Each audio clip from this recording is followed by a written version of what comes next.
77 years old. The dark side no one shows you. Hi, I'm Robert. I'm 77 years old, and I need to tell you something that most people my age won't say out loud. This isn't going to be comfortable, but if you're getting older yourself, or you love someone who is, you need to hear this. I'm not here for your pity. I don't want sympathy. I'm here because someone should have prepared me for what I'm about to share with you, and maybe, just maybe, this will help you face what's coming with your eyes wide open. So if you're ready for the truth, the real unfiltered truth about being 77, stay with me, because what I'm about to show you is the side of aging they don't post on Facebook. Let's go. Reality number one, you're living on borrowed time and you know it. At 77, you don't wake up thinking about the future anymore. You wake up thinking, how much time do I have left? And here's the part nobody tells you. The math is brutal. According to the CDC, life expectancy for a man born today is 77 years. That's my age. Right now. Insurance companies, they're betting you won't make it past 87.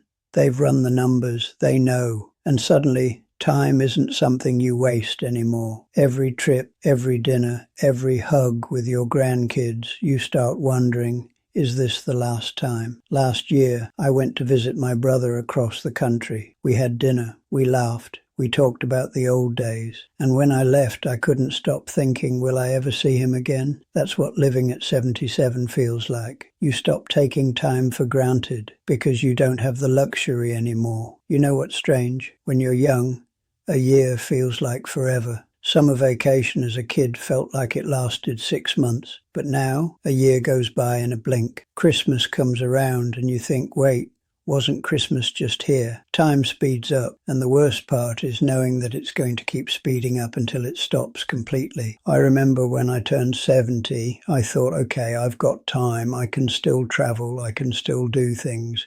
But now at 77, 7 years later, I realize how fast those 7 years went, and if I'm lucky to get another 7, they'll go even faster. Every birthday now isn't a celebration, it's a reminder, a countdown. My wife and I went to Iceland 2 years ago. Beautiful trip, saw the northern lights, hiked near glaciers, and the whole time in the back of my mind, I kept thinking this might be the last time I ever leave the country. This might be my last big adventure. And you know what? It probably was. Not because I can't afford another trip, but because at 77, international travel becomes harder. The flights are exhausting.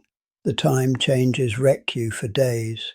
Your body just can't handle it the way it used to. So yeah, that Iceland trip, that was probably my last hurrah, and I didn't even know it at the time. That's the cruel part about being this age. You don't know which last time is the last time until it's already gone. Last time you drove at night, last time you went dancing, last time you picked up your grandchild. You don't get a warning. You don't get to savor it. It just happens, and then one day you realize, oh, I guess I'm not doing that anymore.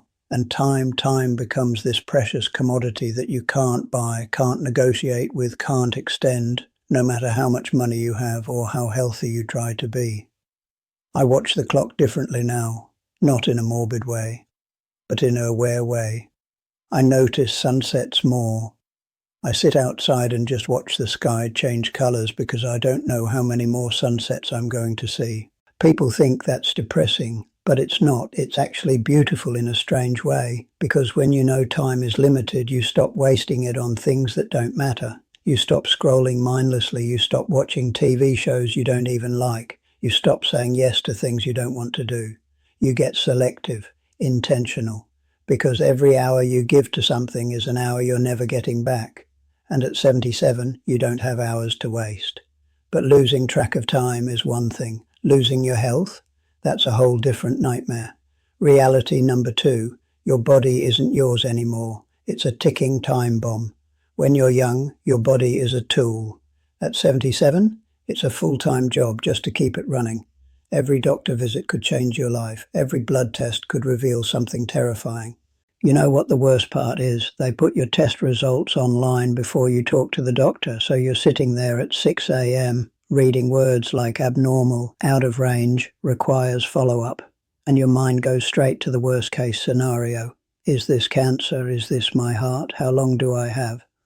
3 things go first at this age: heart, vision, Hearing. Almost everyone in their late 70s either has cataracts or has had cataract surgery. Hearing aids, they're not optional anymore, they're survival. 2 years ago, I had a heart scare. They ran tests, put me on medication, and for weeks, I walked around thinking, is this it? Is this how it starts? Your body becomes your full-time concern. And the scary part? It's not if something will go wrong, it's when.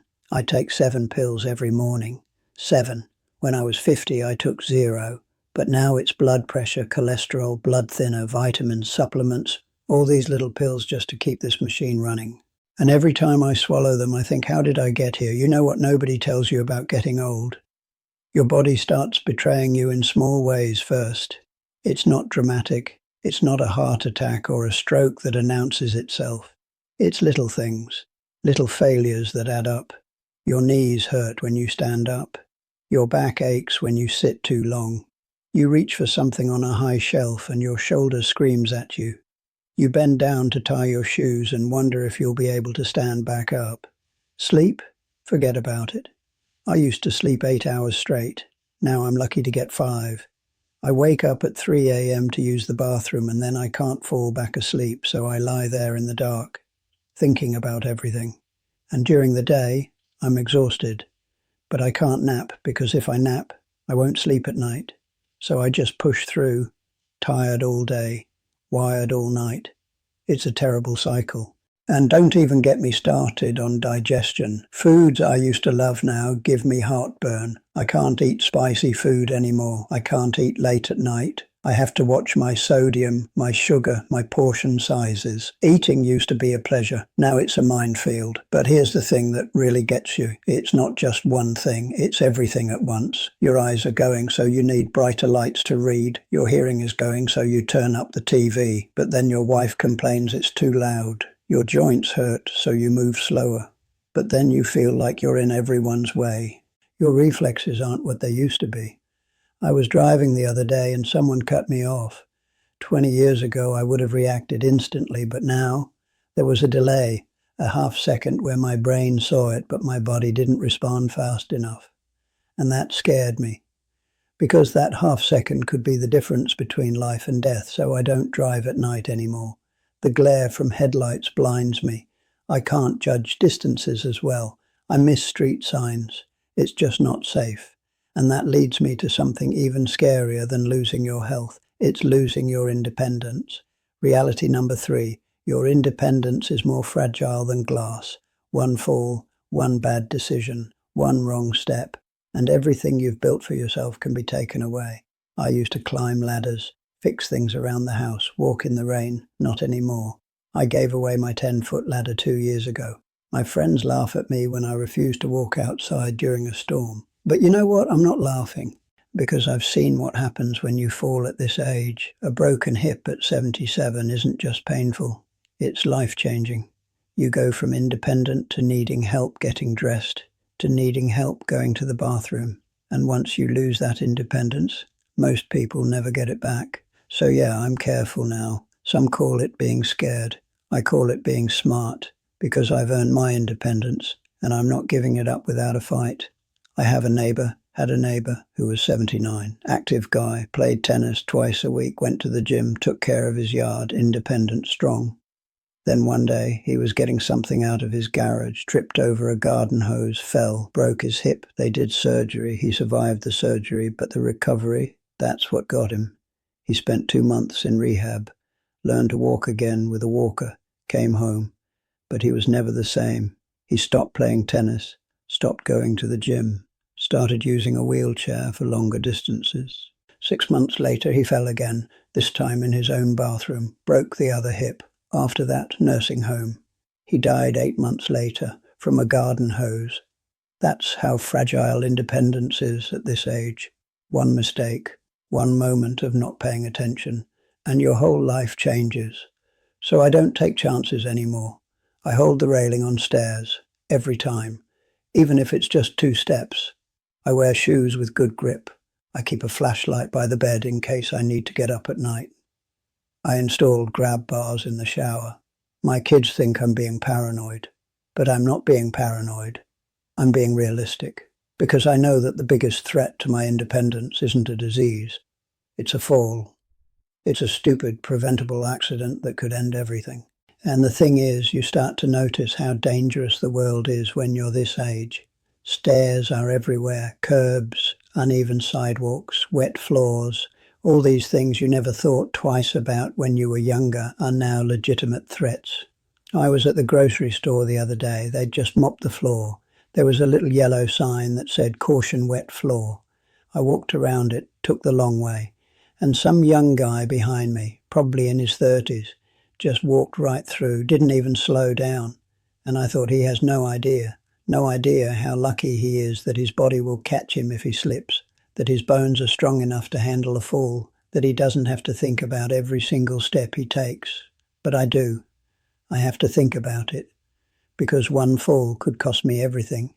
And as careful as I am with my body, there's something even scarier that I can't protect against. Something that terrifies me more than any physical injury. It's losing my mind.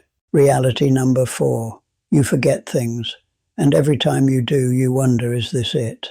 Am I losing my mind? Let me tell you something that terrified me. Last week, I went to the gym. I've been going to the same gym for 2 years. There's a guy there I see every week. Nice guy. We talk. His name is David. For 3 days straight, I called him Michael.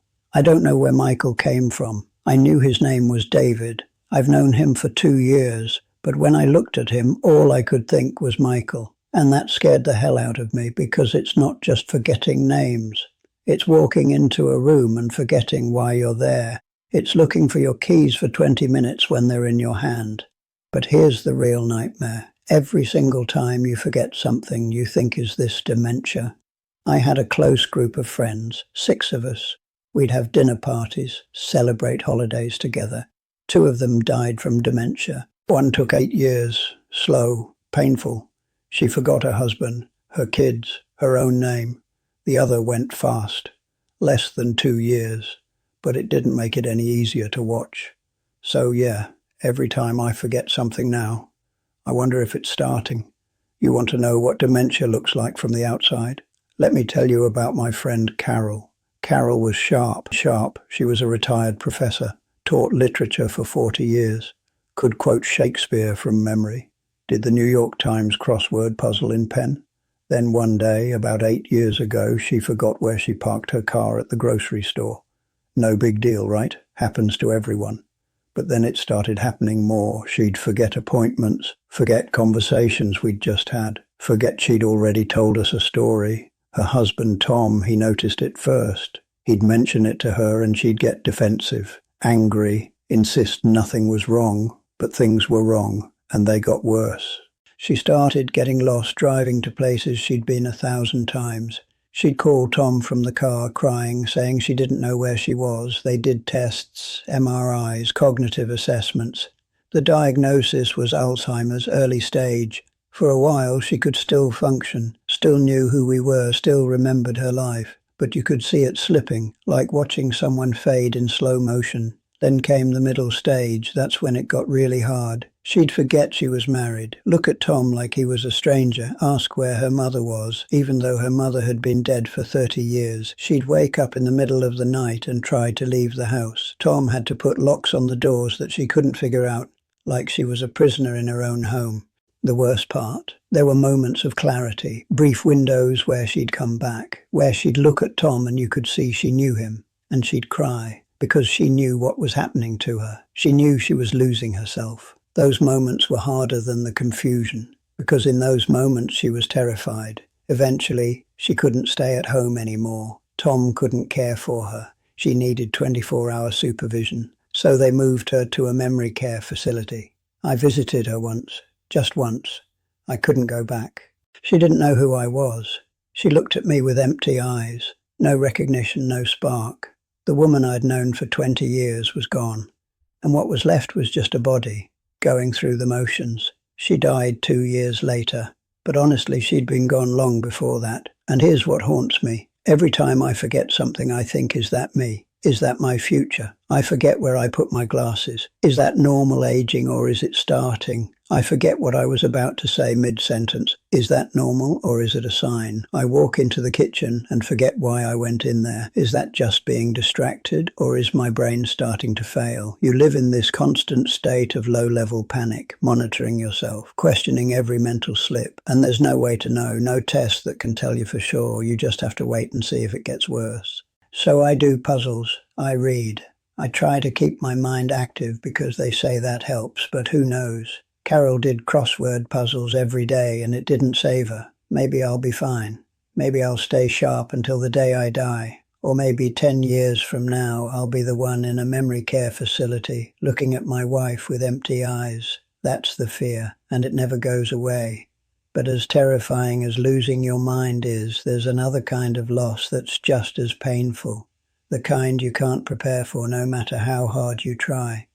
Reality number 5. You watch people disappear, and I don't mean they move away, I mean they die.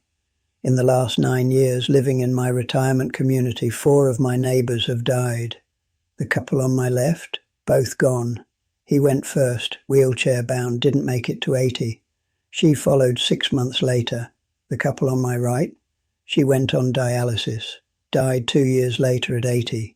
He got dementia after she passed, lasted about a year. We used to have them over for dinner. We'd laugh, share stories, plan trips together. Now, both houses are empty, and it's not just neighbours. I've been married for 52 years with the same woman, and I know that one day one of us is going to be left behind. I can't even imagine what that's like. After 52 years of waking up next to someone, to wake up alone, that scares me more than anything else. But here's what I learned. When you know time is limited, you stop wasting it on stupid arguments. You stop holding grudges. You just love people while you can. You know what's strange about death at this age? It becomes normal, expected, almost routine. When you're young, death is shocking, tragic. Someone dies and it's this huge event that rocks your world. But at 77, death is just part of life. You hear about someone dying and your first thought is, how old were they? And if they were in their 80s or 90s, you think, well, they had a good run. That's how casual it becomes. I got a call last month. My friend Jerry died. Heart attack. He was 81. And you know what I felt? Not shock, not devastation, just a quiet sadness. And then I moved on with my day. Is that cold? Maybe. But when you lose enough people, you build up a tolerance. You have to. Otherwise, you'd spend every day grieving. I keep a list in my phone. People I need to call, people I want to see, because I know that list is getting shorter. Every funeral I go to, and I go to a lot of funerals now, I look around and think, who's next? Is it going to be me? Is it going to be one of the people sitting in this church right now? And you start to notice patterns. The friends who took care of themselves, who exercised, who ate well, they're still around. The ones who didn't, they're gone. But even that isn't a guarantee. I knew a guy who ran marathons into his 70s, never smoked, barely drank, ate clean, dropped dead at 76 from a brain aneurysm. Meanwhile, my neighbour smoked for 50 years, ate bacon every morning and made it to 89. There's no logic to it, no fairness. You can do everything right and still lose, or you can do everything wrong and somehow survive. That's what makes it so terrifying. You have no control. I went to 3 funerals last year. 3. And you know what the worst part is? After a while, funerals start to blend together. Same church, same prayers, same hymns, different body in the casket. You stop crying after a while. Not because you don't care, but because you're cried out. You've used up all your tears on the people who came before. And here's something nobody talks about. After someone dies, especially someone you were close to, there's this weird relief. Not because you're happy they're gone, but because it wasn't you. You walk out of that funeral home and you think, I made it through another one. I'm still here. It's survivor's guilt mixed with gratitude, and it makes you feel terrible, but you can't help it. My wife and I, we talk about it sometimes, late at night when we can't sleep. We talk about who's going to go first. She says she wants to go first. She doesn't want to be alone. I say, I want to go first, for the same reason, but we both know one of us is going to get our wish, and the other one is going to be left behind. That's the deal. That's the price of loving someone for 52 years. One of you gets to die with the person you love by your side. The other one has to figure out how to live without them. I see it all the time in our community. Widows, widowers, people who were married for 40, 50, 60 years, suddenly alone, and they don't know what to do with themselves. They eat dinner alone. They watch TV alone. They wake up in the middle of the night and reach over to the other side of the bed and find it empty. Some of them adjust. They join clubs, make new friends, find ways to fill the time, but some of them, they just give up. They stop eating, stop caring, and within a year or two they're gone too. Broken heart syndrome. It's a real thing. You can literally die from grief. So yeah, watching people disappear is hard, but knowing that one day I might be the one disappearing, leaving my wife behind, that's even harder. But here's what keeps me going. Here's what makes it bearable. Reality number 6, relationships become everything. When you're young, you chase success. You want the promotion, the bigger house, the nicer car. At 77, none of that matters. The only thing that matters is who you love. My wife and I, we reminisce now. We talk about the trips we took, the mistakes we made, the things we survived together, and I'm grateful for every single day I still have with her.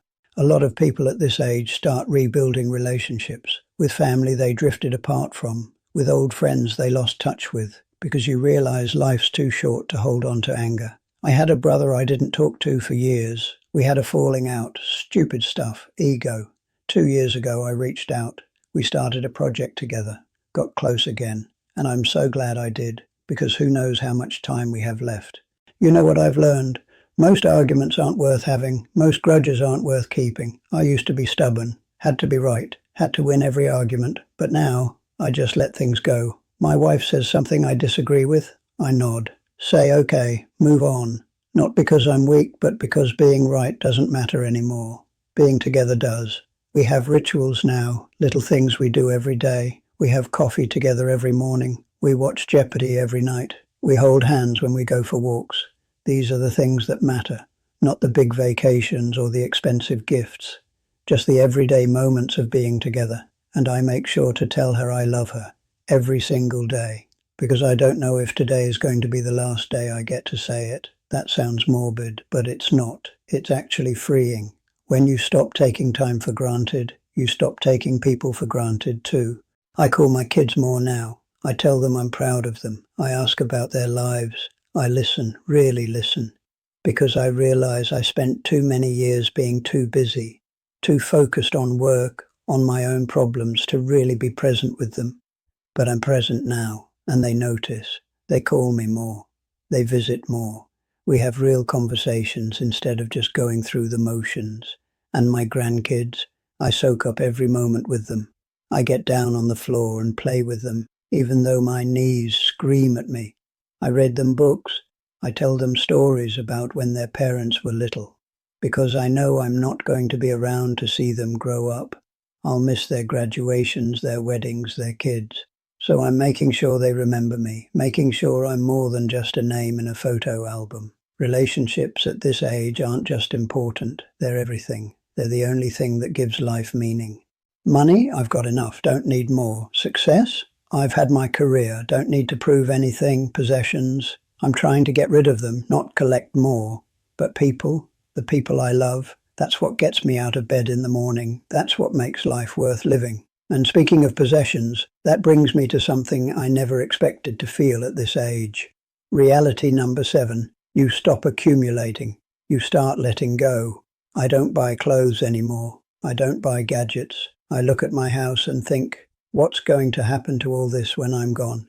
I have collections, things I spent decades building, and now I'm thinking about giving them away, to a museum, to family, to anyone who'll appreciate them. Because at some point you realize you can't take it with you.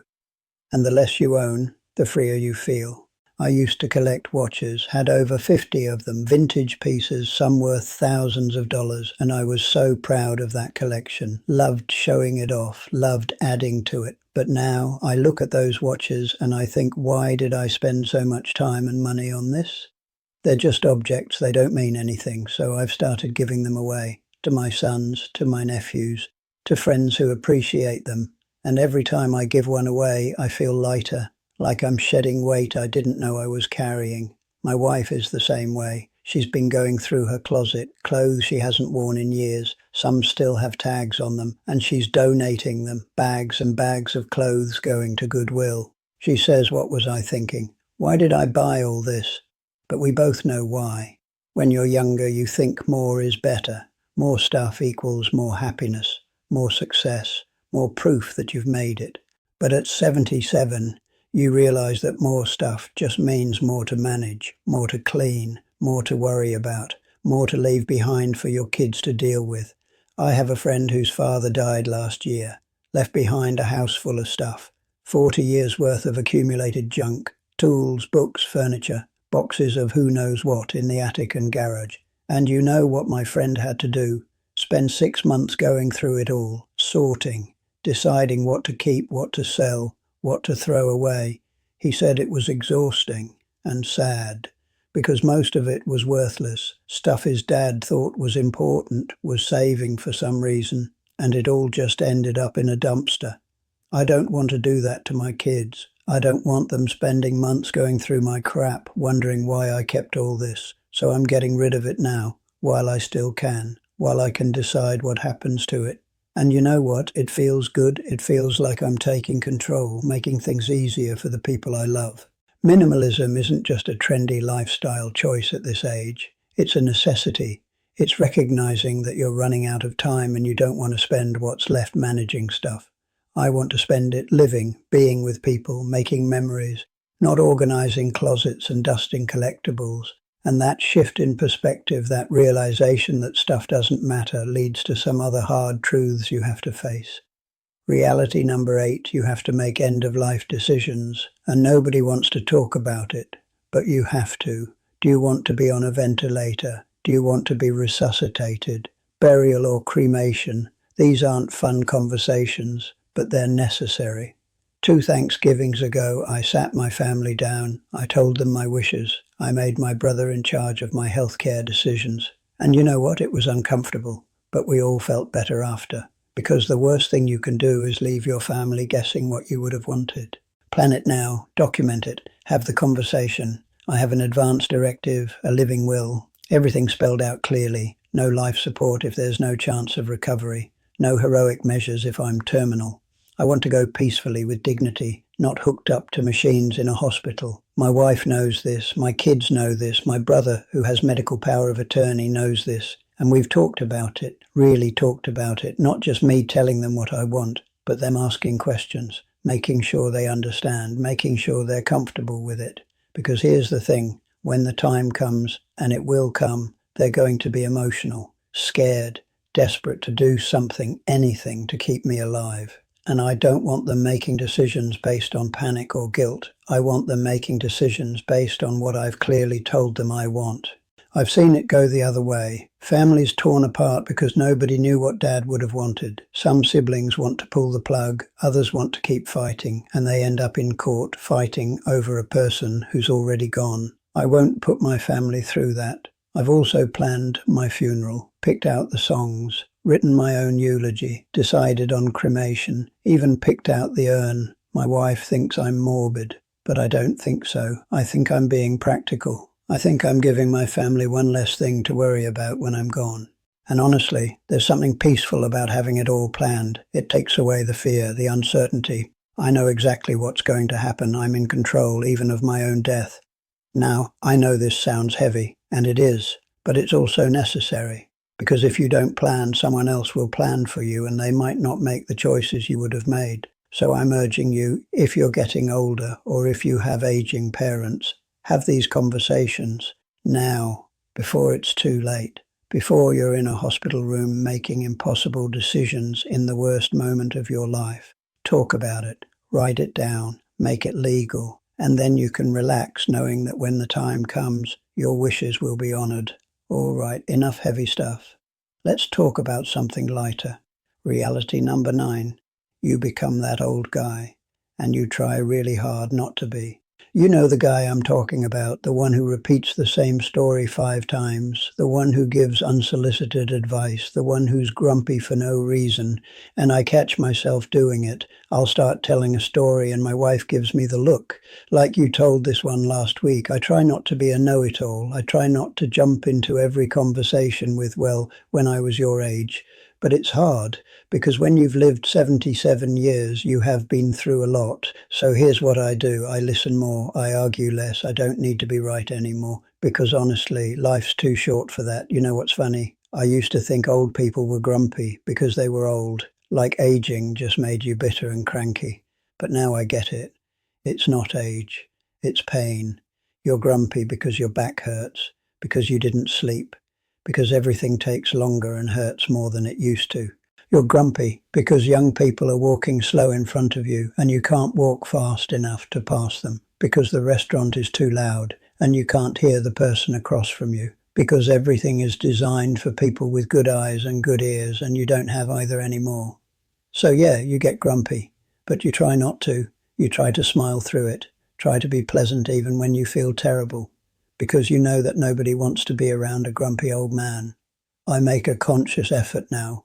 When someone asks, "How are you?" I say I'm good, even if I'm not, because nobody really wants to hear about my aches and pains. They're just being polite. I try to ask questions instead of giving advice. I try to let other people talk instead of dominating the conversation. But man, it's hard. You've got 77 years of experiences and opinions and you want to share them.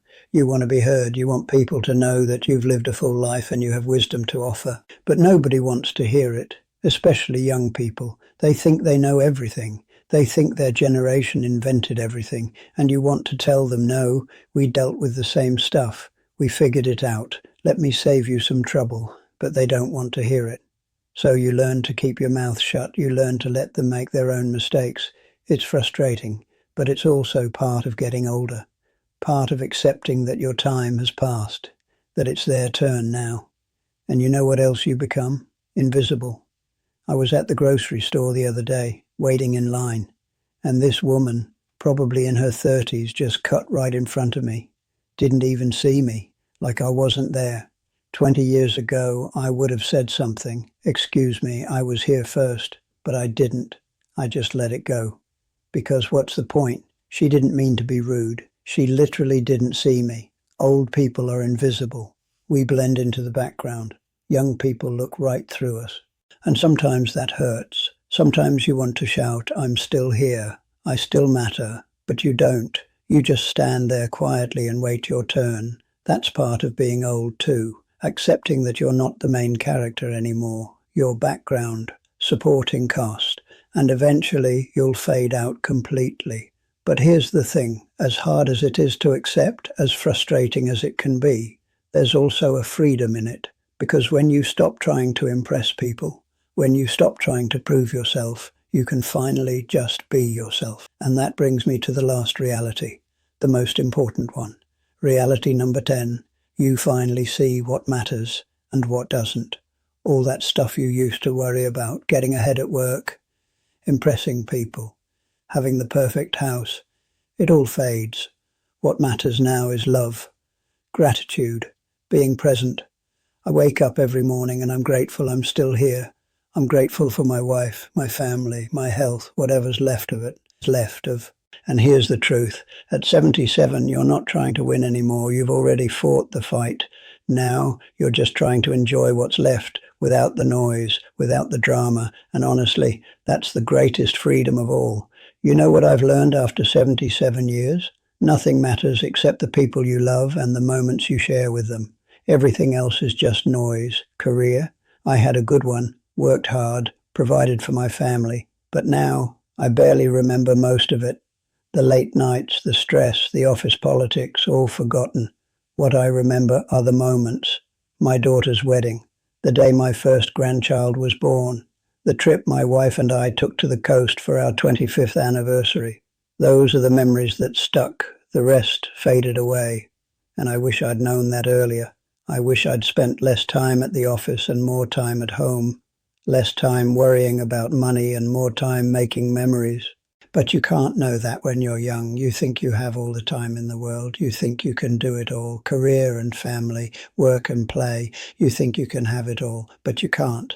Time is finite, and every hour you spend on one thing is an hour you're not spending on something else. And at the end, when you're 77 and you're looking back, you realize what mattered and what didn't. And I'm telling you now, before it's too late for you, what matters is love, connection, presence. That's it. That's the secret. Not money, not success, not stuff. Just being there for the people you care about, being fully present when you're with them, making them feel seen and heard and loved, because one day they'll be gone, or you'll be gone, and all you'll have left are the memories. So make good ones. Make as many as you can, while you can. That's the wisdom of being 77, and I wish someone had told me this 50 years ago. But maybe you can't learn it until you live it. Maybe you have to get old to understand what really matters. I don't know. All I know is that I'm grateful. Grateful for every day I wake up. Grateful for my wife sleeping next to me. Grateful for my kids who call me. Grateful for my grandkids who still want to spend time with me. Grateful for this life, even with all its pain and loss and difficulty, even knowing it's going to end. I'm grateful for it. And that gratitude, that's what gets me through. That's what makes the hard parts bearable. Because yes, being 77 is hard, it's painful, it's scary, but it's also beautiful in its own way. There's a peace that comes with age, a letting go, a surrender to what is. You stop fighting, stop resisting, stop trying to control everything. You just let life be what it is. And you find moments of joy in the simple things. A good cup of coffee, a sunny day, a phone call from someone you love. That's enough, more than enough. So those are the 10 realities of being 77. The dark side nobody shows you. Now look, I know this was heavy, but I also know life at 77 isn't all darkness. There's beauty here too. There's joy, there's peace, and I'm going to share that side with you in my next video, because yes, being 77 has its gifts. But before I go, drop a comment below and let me know, were any of these realities a surprise to you? Or if you're in your 70s or 80s, what would you add to this list? I'd love to hear from you. And if this helped you in any way, hit that subscribe button, because I've got a lot more to share. This is Robert. Thanks for watching. And remember, the truth might be dark, but facing it is how you stay ready. See you in the next one.